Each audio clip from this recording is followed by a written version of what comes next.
All right, so get this picture in your mind, okay? Okay. 14th century Naples, a city just bursting with beauty, intrigue, and a whole lot of secrets. Yeah, and you know what's really captivating about that time? It wasn't all just those fancy palaces and big feasts like you see in the movies. It was also this time of huge upheaval, like really just marked by the Black Death sweeping through and this constant struggle for Yeah. power, like brutal. And right in the middle of all that was Queen Joanna I of Naples. Yeah. Talk about a life of drama, scandal, and resilience, right? We're basing our deep dive on the Noble Blood episode about her, and I gotta say, it's a story you won't want to miss. What really gets me about her story is how much it's like a reflection of the crazy times back then. We sort of like to romanticize the past, you know. But Joanna's life was definitely not a fairy tale. She had challenges that would, I think, test even the most like experienced ruler.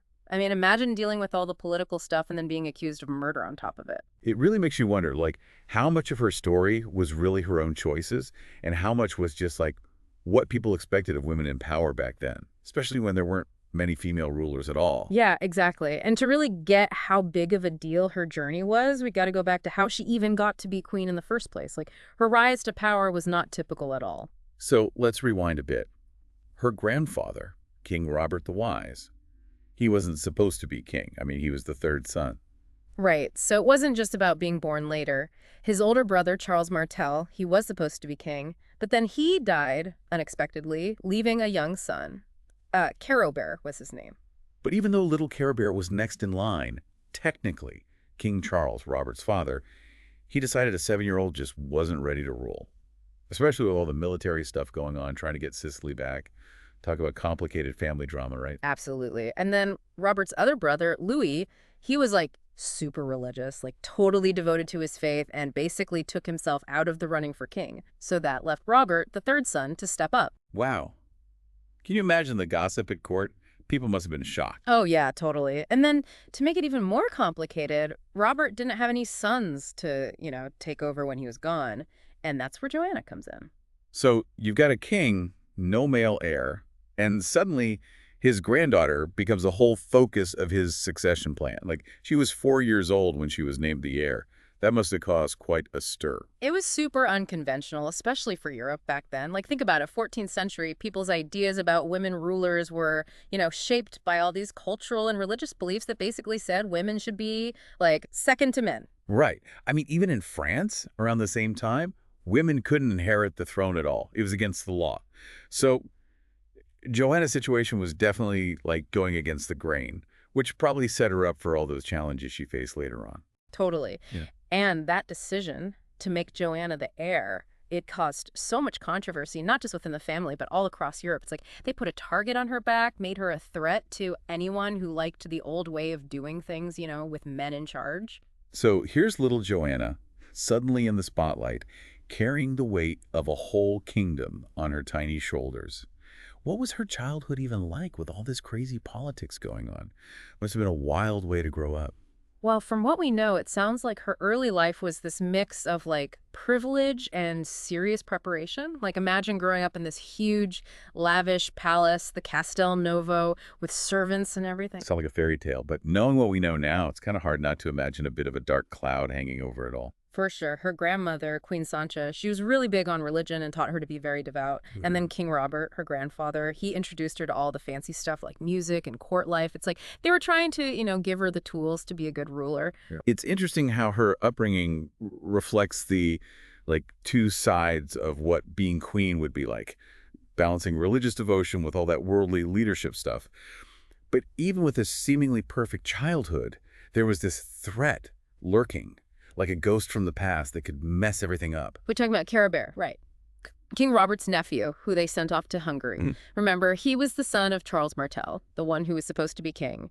And he never gave up his claim to Naples. Oh, right. So there's this potential rival just waiting in the wings, adding another layer of crazy to Joanna's already shaky situation. And to deal with that whole mess, the Pope at the time, Pope John the 22nd, he came up with a solution that, well, it was common back then, but always messy. Marriage. Ah, yes, the old solve your problems by getting hitched trick. So who was the unlucky groom they picked for Joanna? When she was 7, they betrothed her to her 6-year-old cousin, Andrew of Hungary, Carobert's son. The idea was to, like, make peace with the Hungarian side of the family and maybe avoid a war over the throne later on. A 7-year-old getting married. And to her cousin, no less, really makes you realize how different things were back then. And to top it off, Andrew came from a totally different world. Totally. He was raised in Hungary, which was, like, landlocked and had a completely different culture from the hustle and bustle of Naples. Talk about culture shock, right? Yeah, like going to another planet. And that culture clash, it definitely played a role in how Andrew and Joanna got along and how their courts interacted, too. So you've got a young queen in training, a husband from a foreign land, and all this political tension brewing.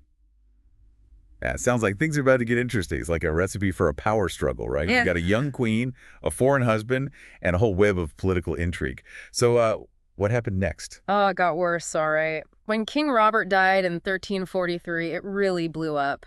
Joanna, only 17 at the time, she became the Queen of Naples.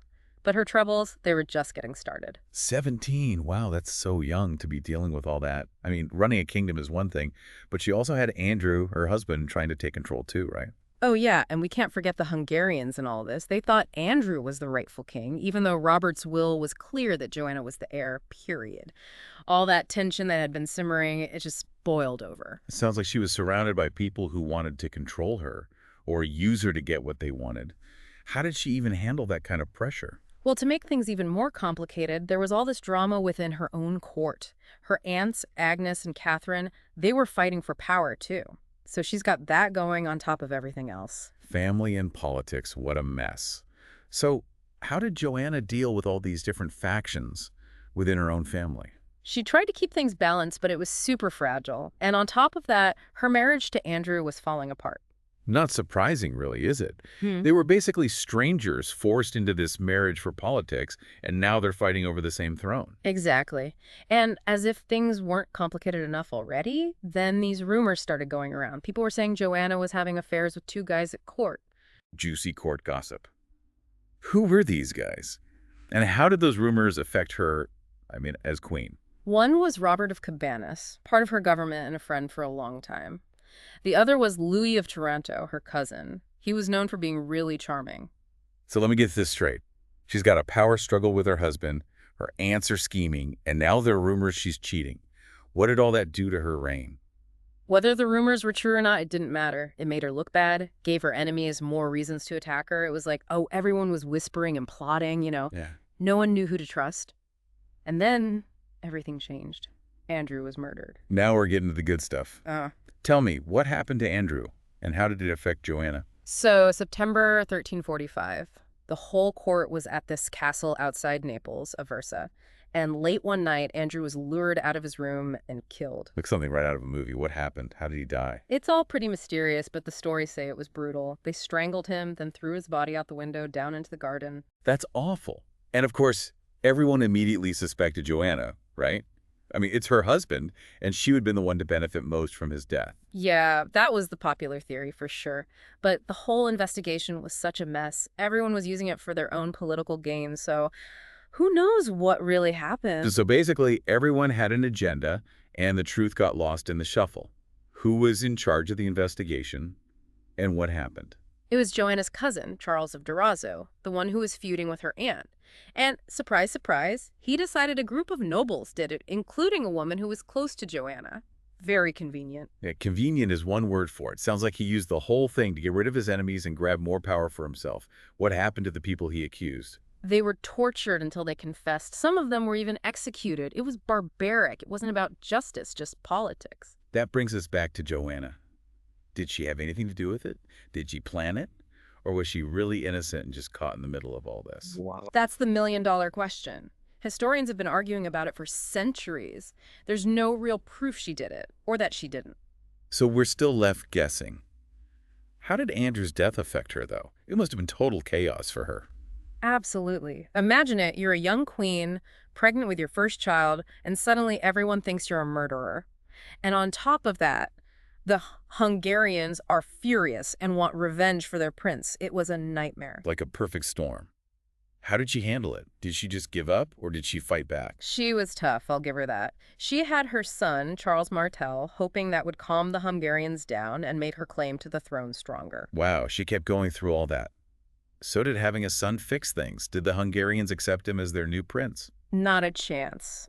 Andrew's brother, King Louis, he was determined to get revenge and take Naples for himself. They launched a full-blown invasion. So now she's dealing with an invasion too. Right. Did she have anyone on her side to help defend the kingdom? Joanna gathered her army, and like a lot of rulers back then, she used marriage to her advantage.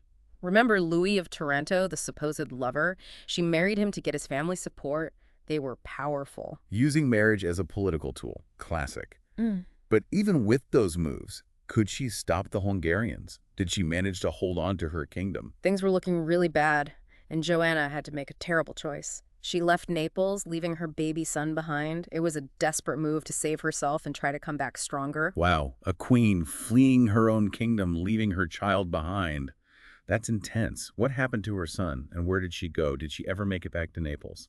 That escape, it was a turning point for her. It really tested her, you know. It's a story for another time, though. Okay, so Joanna's on the run, had to leave her baby behind. What happened to her? Did she escape the Hungarians? Yeah, she did. She ended up in Provence, that's in southeastern France. But even in exile, she was not giving up. Not Joanna. She wanted to clear her name and get her throne back, you know. Remember, people still thought she was involved in Andrew's murder. That followed her everywhere. Wow. Even back then, gossip could really ruin you, huh? Yeah. So how did she try to clear her name? Anyone powerful helping her out? Well, back then, the church was everything, right? So she went straight to the top, appealed directly to the Pope, Clement VI, figured he could give her some support, maybe even say she was innocent. Bold move. Yeah. But risky too, right? Yeah. What did the Pope think? Did he believe her? Oh, man, he was in a tough spot. He had to keep Naples happy, Hungary happy, and the church happy all at the same time. And remember, the Black Death was raging through Europe, so things were already a mess. The last thing anyone needed was a war between Naples and Hungary. Sounds like the Pope was juggling a lot of balls there. So what happened when Joanna met with him? Did she win him over? It's actually pretty amazing. She didn't send anyone else.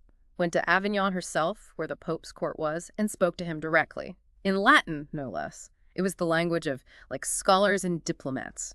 Showed she was smart and serious. Wow, that's impressive. She was taking charge, not just waiting around for someone to save her. Do we know what she said to the Pope? Any records of that meeting? Unfortunately, no. It wasn't officially recorded. Maybe on purpose, so the Pope could, you know, keep his options open with the Hungarians. But whatever she said, it worked. The Pope declared her innocent. No involvement in Andrew's death, he said. Big win for Joanna. But was he being honest, or was it all just politics? Tough to say for sure. Exactly. Who knows what was going on in his head? Maybe he really believed her, or maybe he was just playing the game, trying to keep everyone calm and prevent more chaos. Yeah, Makes you think about how power worked back then, you know? for sure. But whether he meant it or not, it was a turning point for her. Gave her back some legitimacy, helped her get back to Naples. So did she finally get her throne back? She did. With the Pope on her side and her new husband, Louis of Taranto, she went back to Naples and started to rebuild her kingdom. It wasn't easy, though. Her troubles weren't over. Yeah, figures. It wouldn't be much of a story otherwise, right? So what kind of new problems did she face when she got back? Well, the marriage to Louis, the one that was supposed to save her, it turned into a nightmare. He was greedy for power, and he started to abuse Joanna.